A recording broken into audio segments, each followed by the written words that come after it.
할렐루야! 평안한 한 주 보내셨나요? 2021년 5월의 둘째 주일입니다. 오늘도 귀하고 복된 주일을 맞아 청년부 온라인 예배에 오신 여러분 모두를 예수님의 이름으로 환영하고 축복합니다. 저는 오늘 여러분과 함께 마가복음 1장 1절에서 13절까지의 말씀을 가지고 예수 그리스도의 복음과 복음을 따르는 삶의 자세라는 제목으로 함께 말씀을 나누도록 하겠습니다. 우리 본론으로 들어가기 앞서 먼저 본문을 천천히 읽으신 후에 말씀 같이 나누도록 하겠습니다. 1절입니다. 하나님의 아들 예수 그리스도의 복음의 시작은 이러하다. 예언자 이사야의 글에 기록하기를 보아라, 내가 내 심부름꾼을 너보다 앞서 보낸다. 그가 내 길을 닦을 것이다. 광야에서 외치는 이의 소리가 있다. 너희는 주님의 길을 예비하고 그의 길을 곧게 하여라 한 것과 같이 침례자 요한이 광야에 나타나서 죄를 용서받게 하는 회개의 침례를 선포하였다. 그래서 온 유대 지방 사람들과 온 예루살렘 주민들이 그에게로 나아가서 자기들의 죄를 고백하며 요단강에서 그에게 침례를 받았다.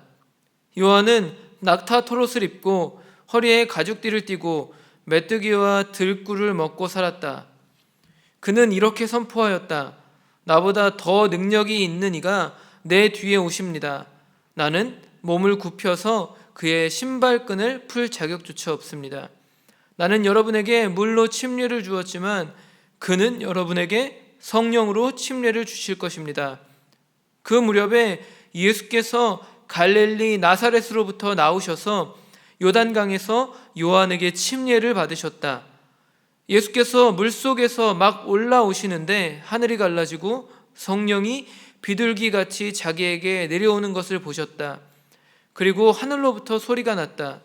너는 내 사랑하는 아들이다. 내가 너를 좋아한다. 그리고 곧 성령이 예수를 광야로 내보내셨다. 예수께서 40일 동안 광야에 계셨는데 거기서 사탄에게 시험을 받으셨다. 예수께서 들짐승들과 함께 지내셨는데 천사들이 그의 시중을 들었다. 아멘. 성경은 우리들이 예수님이 어떤 분이신지를 그리고 또 복음이 무엇인지를 깨닫게 될 때 내가 누구인지를 알게 되고요. 그리고 이제는 내가 어떤 삶을 살아야 하는지를 알게 된다고 말합니다.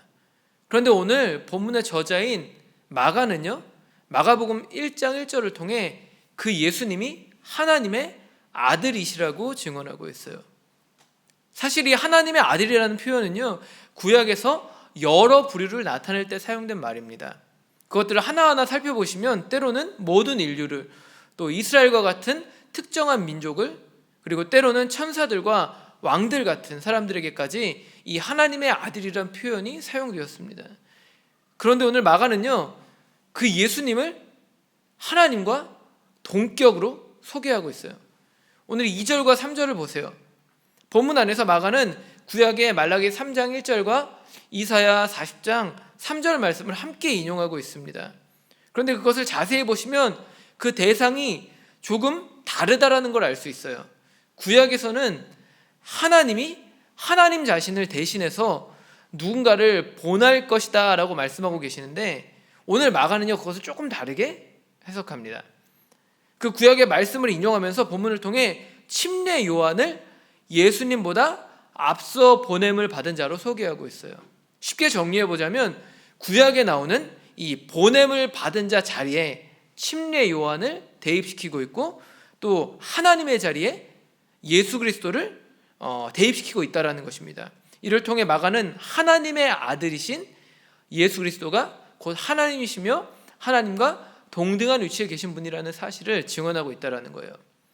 그런데 이 본문 속에서 우리가 한 가지 놀랍게 바라볼 수 있는 것이 무엇입니까?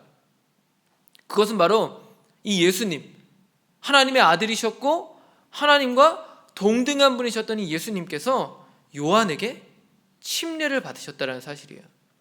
본문 4절은요, 당시 요한이 베풀었던 침례를 이렇게 설명하고 있습니다. 침례자 요한이 광야에 나타나서 죄를 용서받게 하는 회개의 침례를 선포하였다. 여러분, 이를 통해 우리가 알 수 있는 사실은 무엇인가요?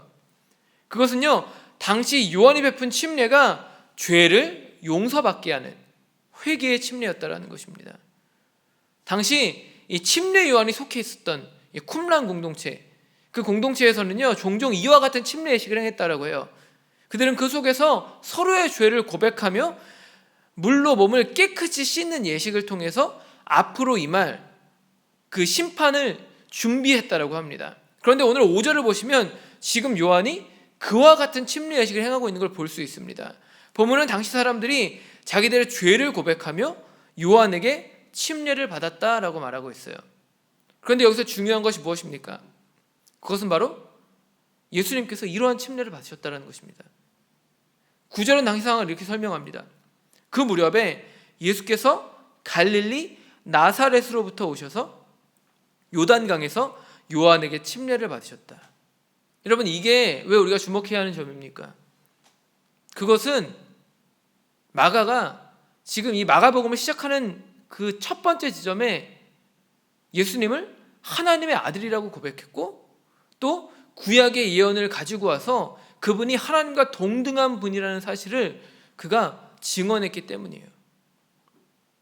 그런데 이게 마가복음의 첫 번째 던져진 메시지였는데, 그런 예수님이 하나님의 아들이시며 하나님과 동등한 위치에 계셨던 그 예수님이 요한에게 침례를 받으십니다. 그것도 죄를 용서받게 하는 회개의 침례를 받으셨다는 거예요.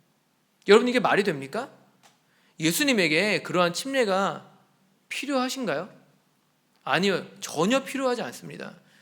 예수님이 죄가 있으신 분이십니까? 아니요, 단 한 점의 죄도 없으신 분이에요. 완전하신 하나님의 아들이십니다. 완전한 인간이자 완전한 하나님으로 이 땅에 오셨어요. 굳이 요한에게 침례를 받으실 필요가 없습니다. 죄를 용서받으실 이유가 없어요. 한 점의 죄도 없으시기 때문에. 그런데 왜 예수님은 이렇듯 한낱 인간에게, 요한에게 찾아가셔서 요단강에서 죄를 용서받게 하는 침례를 받으신 걸까요? 여러분, 그 이유가 뭐라고 생각하세요? 그냥 무언가를 보여주기 위한 하나의 퍼포먼스입니까? 그 이유는 바로 예수님께서, 하나님의 아들이시며 하나님과 동등한 분이신 예수님께서 죄인의 대표자가 되어 우리를 위해 죽기 원하셨기 때문입니다. 십자가에서 죽으시기 위해, 그렇게 우리의 모든 죄를 짊어지시기 위해 요한의 침례를 받으심으로 죄인의 대표자가 되셨다는 거예요. 동일한 이야기를 담고 있는 요한복음 1장 29절을 보시면 요한은 자신에게 침례를 받으러 나오셨던 예수를 향해 이렇게 말하고 있습니다. 다음 날 요한은 예수께서 자기에게 오시는 것을 보고 말하였다. 보십시오, 세상 죄를 지고 가는 하나님의 어린 양입니다. 마치 구약의 제사 가운데 제사장이 백성들의 죄를 그 아사셀 염소에게 전가시키고 그가 광야로 들어가는 것처럼 예수님 이제 광야의 삶, 십자가에 달려 죽으시기 위한 그 고난의 삶을 걸어가시기 위해 침례 요한에게 예수님이 다가오셨다는 거예요.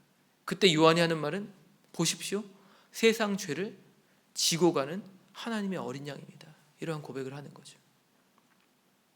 예수님은 죄인의 대표자가 되기 위해 이 땅에 오셨고요, 그 일을 이루시기 위해 지금 한낱 인간인 요한에게 나와 죄를 용서받게 하는 침례를 받으십니다. 그런데 정말 놀라운 것은 무엇인가요? 그렇게 하나님의 뜻에 순종하기 위해 이 땅에 오신 예수님, 죄인의 대표자가 되기로 결단하신 그 예수님, 그 예수님을 하나님이 사람들 앞에서 인정해 주셨다는 겁니다.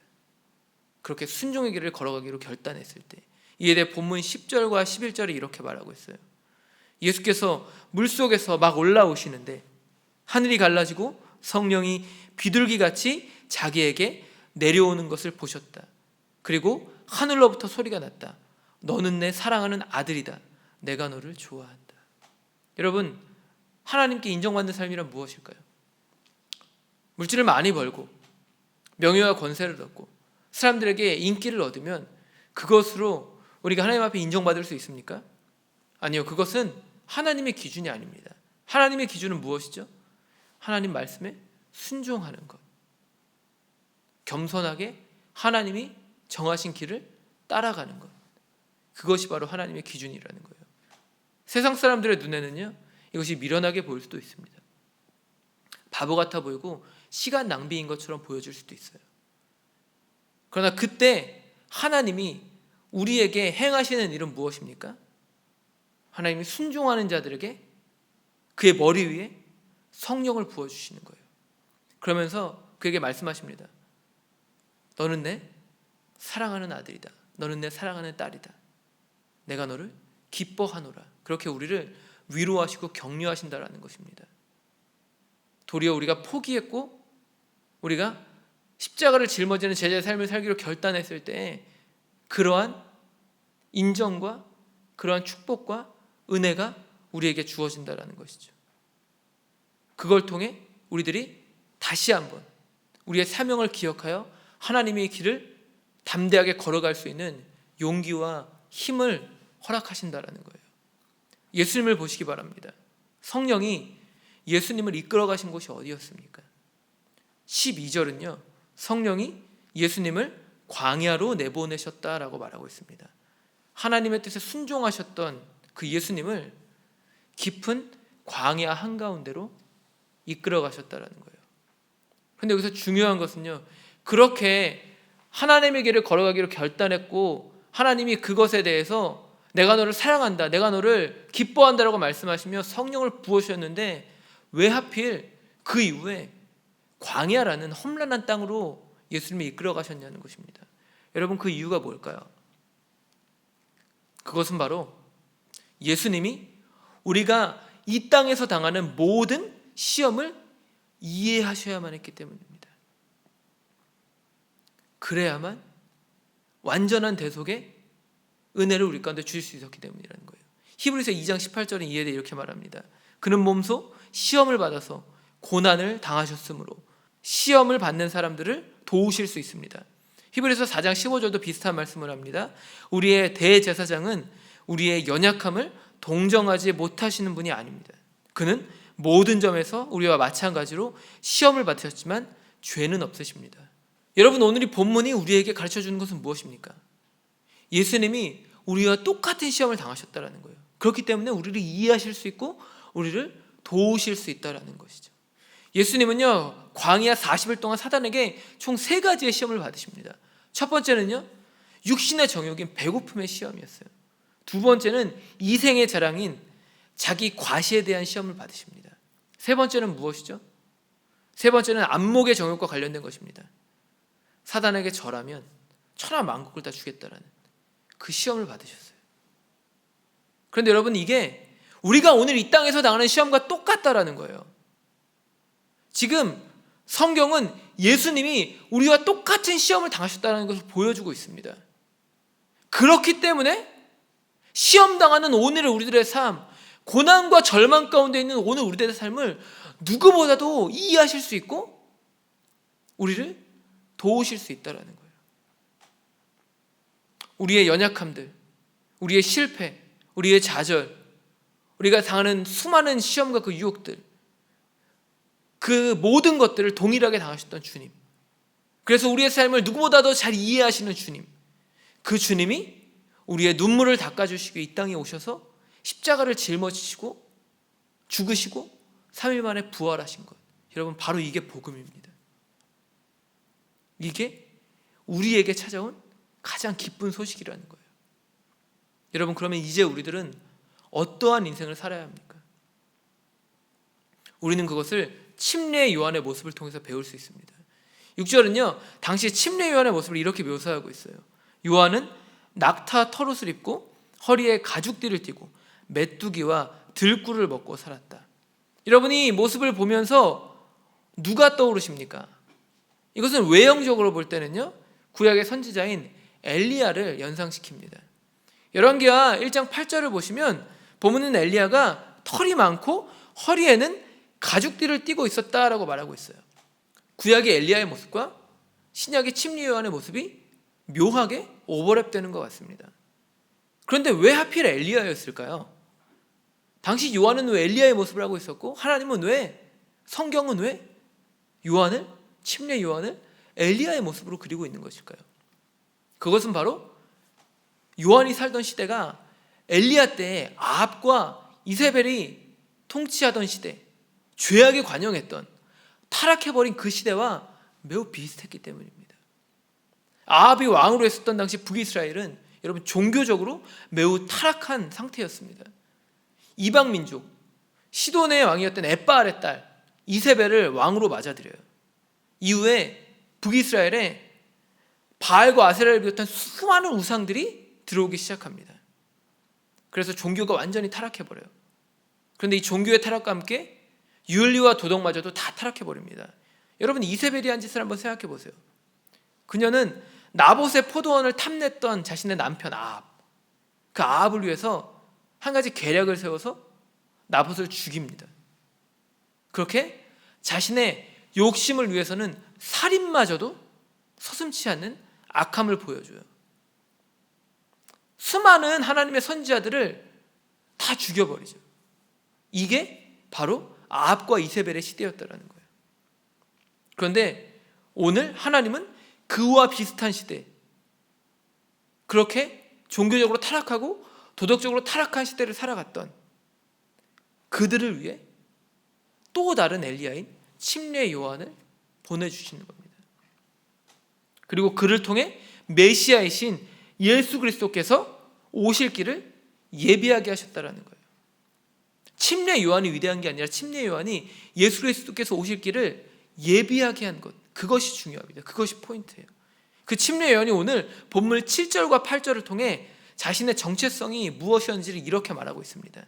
그는 이렇게 선포하였다. 나보다 더 능력 있는 이가 내 뒤에 오십니다. 나는 몸을 굽혀서 그의 신발끈을 풀 자격조차 없습니다. 나는 여러분에게 물로 침례를 주었지만 그는 여러분에게 성령으로 침례를 주실 것입니다. 여러분, 엘리야 때와 같이, 그리고 침례 요한의 때와 같이 오늘 우리가 사는 이 세대도 종교적으로 타락하고 도덕적으로 해이해진 그러한 시대인 것 같습니다. 그러한 상황 속에서 수많은 자들이 고통당하고 있고 눈물을 흘리고 있어요. 특별히 코로나 바이러스로 인해서 1년이 넘는 시간 동안 참 많은 사람들이 고통을 당하고 있습니다. 가진 자들, 악한 행동으로 빼앗은 자들, 그런 사람들은 여전히 떵떵거리며 살고 있는데 정작 정말 그것이 필요한 사람들은 더 많이 눈물 흘리고 있고 더 어려운 고통 속에 있어요. 우리들이 오늘 살아가는 이 삶도 침례 요한의 시대와 또 엘리야의 시대와 크게 다르지 않다는 거예요. 그런데 중요한 것은요, 그 아합과 이세벨의 시대 때 엘리야가 있었고요, 그 종교적으로 타락했던 시대 때 침례 요한이 있었어요. 그들은 모두 메시아 예수 그리스도를 예비하는 삶을 살았습니다. 그러면 오늘 우리의 시대는 어떻습니까? 오늘 여러분이 살아가는 시대, 오늘 여러분이 밟고 있는 그 땅은 어떻습니까? 여러분의 가정은 어떻습니까? 여러분의 일터는 어떻습니까? 우리의 교회는 어떻습니까?